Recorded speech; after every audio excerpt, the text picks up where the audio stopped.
It was a warm, quiet summer night in Morgantown, West Virginia.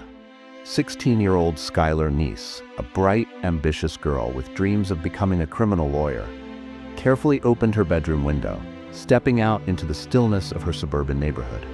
She wasn't running away. She wasn't in trouble. She was sneaking out to meet her two best friends, Shelia Eddy and Rachel Schoaf, just as she had many times before. The trio had been inseparable, their friendship seemingly unshakable. They shared secrets, laughter, and teenage mischief. But this night was different. As Skylar climbed into the waiting car, she had no idea that she was stepping into a carefully planned trap.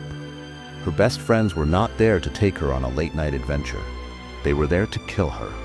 By morning, Skylar was missing, and her parents were frantic. What began as a small-town mystery would unravel into one of the most chilling cases of betrayal and murder ever seen. The story of Skylar Neese is not just about a crime. It's a haunting reminder of how trust can be shattered by those closest to us. Skylar Annette Neese was the kind of teenager parents dreamed of. Born on February 10, 1996, she grew up in the close-knit town of Morgantown, where she quickly became known for her intelligence, determination, and kindness.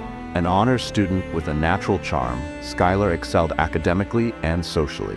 Her big dream was to become a criminal lawyer, and with her sharp mind and unwavering focus, it seemed entirely within her reach. Skylar's life revolved around her family, her studies, and her two best friends, Shelia Eddy and Rachel Schoaf. Shelia had been in Skylar's life since childhood. She was outgoing, bold, and often the center of attention, a personality that drew people to her effortlessly. Rachel, on the other hand, was a bit quieter but equally charismatic.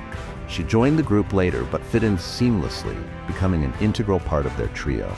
The three girls did everything together. From school events to sleepovers, they were inseparable. Their social media profiles were filled with photos of them laughing, posing, and sharing inside jokes. To outsiders, they seemed like the perfect trio, a picture of unbreakable friendship.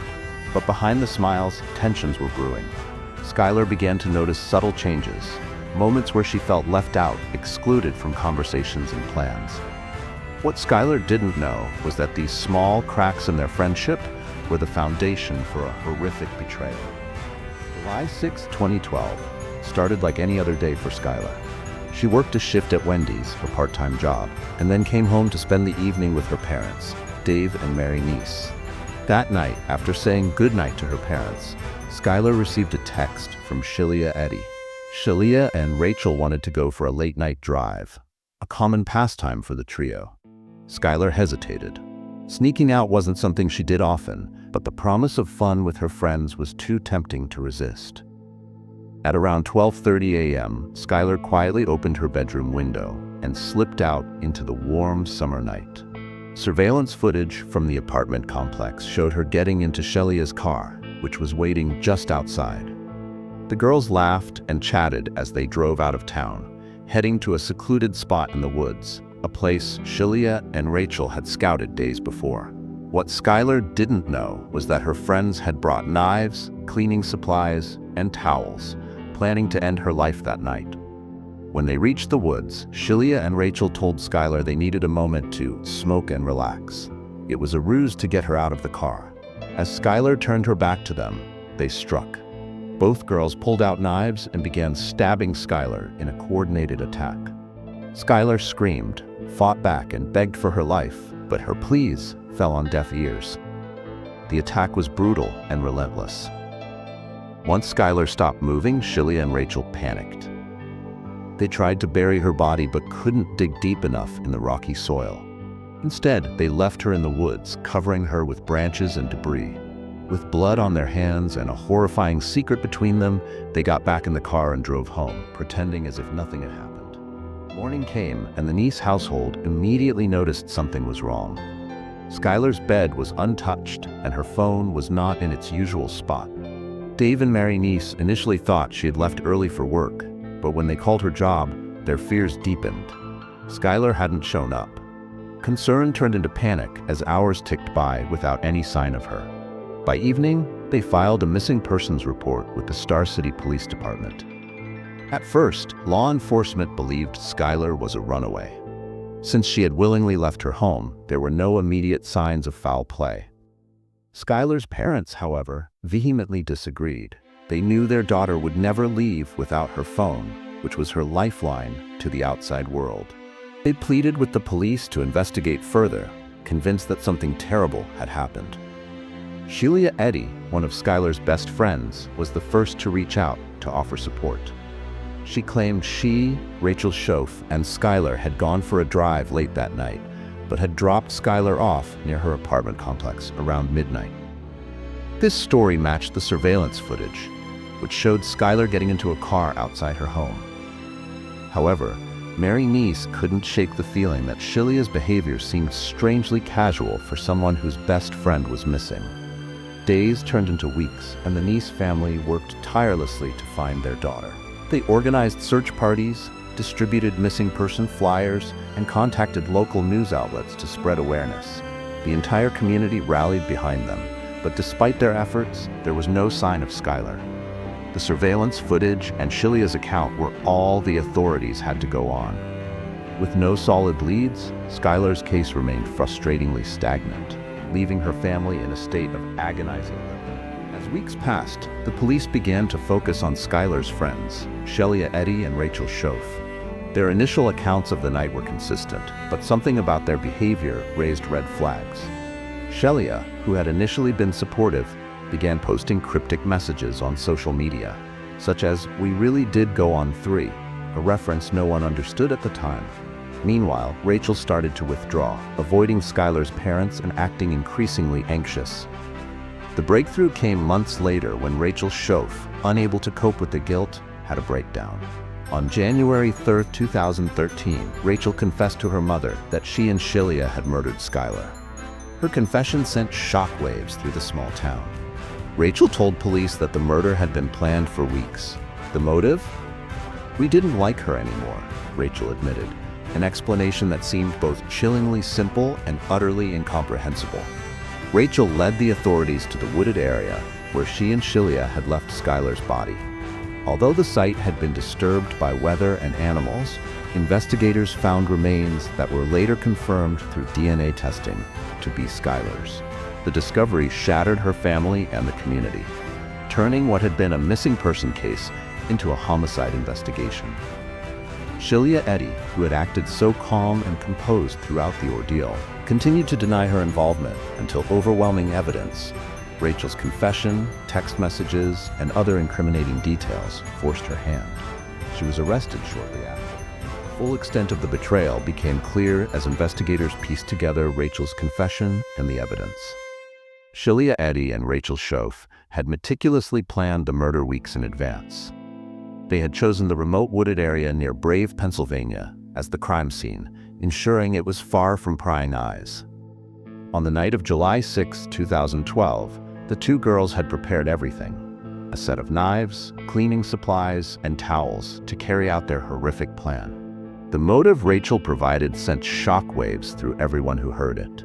She stated plainly, "We didn't like her anymore," as though that justified taking Skylar's life.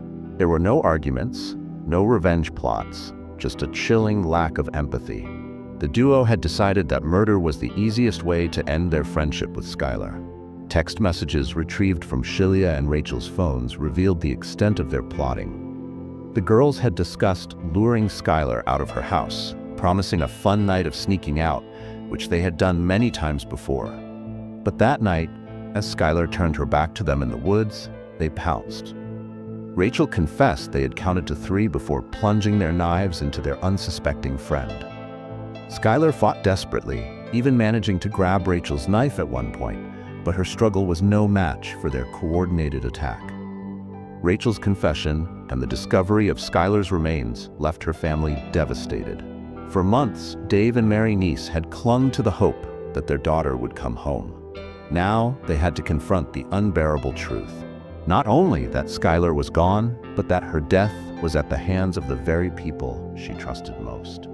Following Rachel's confession, authorities arrested both Sheila Eddy and Rachel Shoaf. Sheila, who had maintained her innocence and even continued attending school as if nothing had happened, was finally unmasked as a cold-blooded killer. Her demeanor throughout the investigation, attending vigils for Skylar, consoling her parents, and posting heartfelt messages on social media was revealed to be a chilling facade. The case gained national attention, with media outlets painting the two teenage girls as the ultimate symbol of betrayal. Skylar's parents, Dave and Mary, sat through every court proceeding, their grief palpable. Rachel Shoaf pleaded guilty to second-degree murder, accepting a plea deal in exchange for her cooperation. She admitted everything in court, expressing remorse and breaking down as she recounted the murder in front of Skylar's family. Shelia Eddy, however, showed little emotion. She initially pleaded not guilty, but later changed her plea to guilty of first-degree murder after the evidence against her became overwhelming. Shelia received a life sentence with the possibility of parole after 15 years, while Rachel was sentenced to 30 years, eligible for parole after 10. Skylar's parents fought for justice, advocating for stricter laws regarding missing children. Their efforts led to Skylar's Law, which requires Amber Alerts to be issued for all missing children, even if they are not believed to be abducted. A small yet significant way to honor their daughter's memory. Skylar Neese's story remains one of the most haunting tales of betrayal and tragedy. It forces us to ask difficult questions. How could two seemingly normal teenage girls commit such a heinous act? What warning signs were missed? The case revealed the dark side of teenage dynamics, where petty jealousy and hidden resentment spiraled into something unspeakable. For Skylar's parents, their grief was compounded by the knowledge that they had welcomed Shelia and Rachel into their home, treated them like family, and trusted them with their daughter's life. The betrayal cut deeper than the crime itself. Their fight to keep Skylar's memory alive has inspired many, turning their unimaginable pain into advocacy and change. The community of Morgantown was forever changed by the murder. Friends and neighbors who once saw the three girls as inseparable now grapple with the horrifying truth. Schools and parents became more vigilant, realizing that danger doesn't always come from strangers. It can come from the people closest to us. Skylar's legacy lives on not just through Skylar's Law, but through the stories of those who knew her. Her kindness, intelligence, and dreams remain a testament to the bright light that was taken too soon. After the truth of Skylar Neese's murder came to light, her parents channeled their grief into action.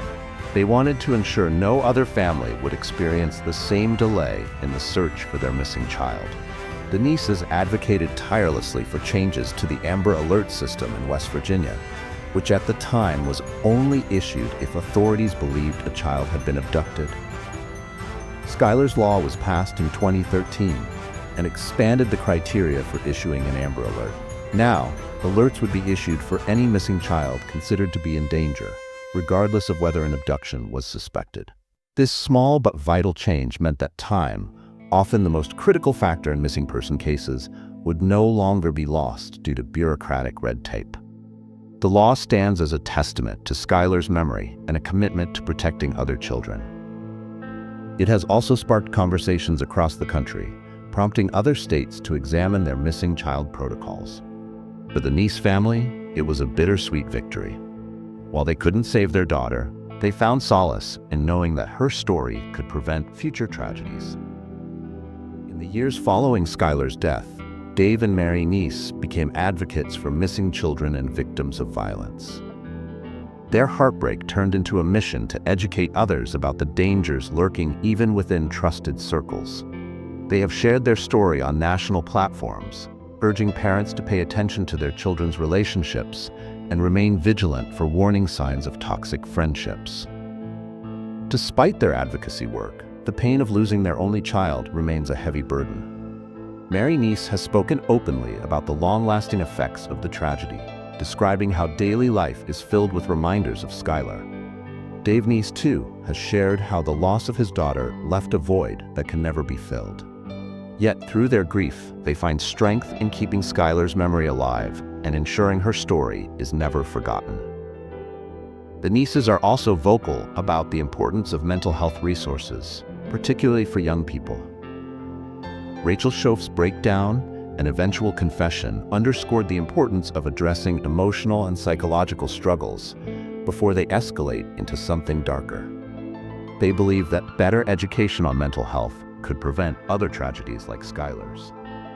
Skylar Neese's tragic death is more than a story of senseless violence.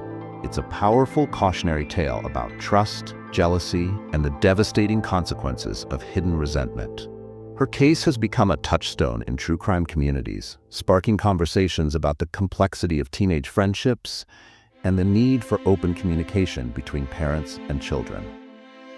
For the people of Morgantown, Skylar's memory lives on in the laws that bear her name and the lessons her story has taught the world. Her tragic fate has inspired parents to take a closer look at their children's lives, encouraging open discussions about emotions, friendships, and conflict resolution.